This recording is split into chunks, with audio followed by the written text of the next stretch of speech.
Apakah Palestina ada di Al-Quran? Keberadaan Palestina sebagai negeri yang diberkahi disebutkan di dalam ayat Al-Quran. Allah Subhanahu wa Ta'ala telah menyebutkan berkali-kali akan kemuliaan tanah Palestina, sebagaimana telah dijelaskan dalam surah Al-A'raf ayat 137.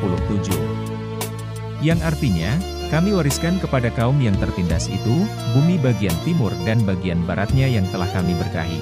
Ayat Al-Quran yang menjadi dasar mengapa setiap muslim harus membela Palestina dan itu sudah terdapat dalam surah Al-Maidah ayat 21 berikut ini.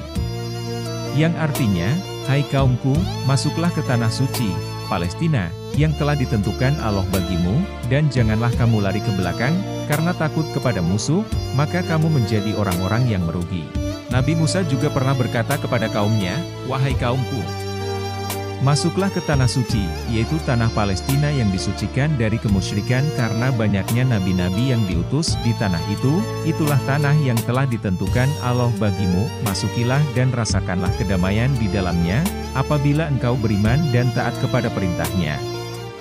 Dan janganlah kamu berbalik ke belakang karena takut kepada musuh, nanti kamu menjadi orang yang rugi di dunia dan akhirat.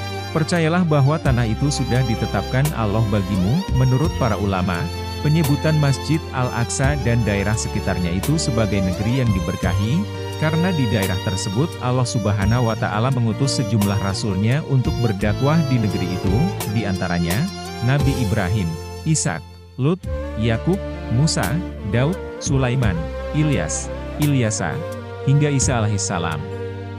Keberadaan Palestina sebagai negeri yang diberkahi disebutkan di dalam ayat Al-Quran dan tentang kemuliaannya.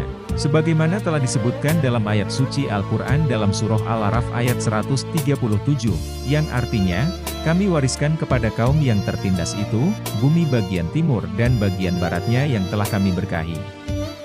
Dengan demikian, telah sempurnalah firman Tuhanmu yang baik itu, sebagai janji, untuk Bani Israel disebabkan kesabaran mereka. Kami hancurkan apapun yang telah dibuat Fir'aun dan kaumnya dan apapun yang telah mereka bangun. Dan juga negeri Palestina itu adalah tempat di mana Rasulullah menapakkan kakinya dalam perjalanan Isra Mi'rajnya, dan sudah dijelaskan dalam ayat Al-Quran yang artinya, Maha Suci Allah, yang telah memperjalankan hambanya Muhammad pada malam hari dari Masjidil Haram ke Masjidil Aqsa yang telah kami berkahi sekelilingnya agar kami perlihatkan kepadanya sebagian tanda-tanda kebesaran kami. Sesungguhnya Dia Maha Mendengar dan Maha Melihat. Surah Al-Isra, mewakili pesan Allah Subhanahu wa Ta'ala kepada umat Islam, bahwa untuk menyelesaikan masalah adalah dengan kembali kepada Al-Quran, dan menjadikan Al-Quran sebagai petunjuk dan merupakan kekuatan yang tak tertandingi, sehingga tidak ada lagi perpecahan dan ketidakpedulian.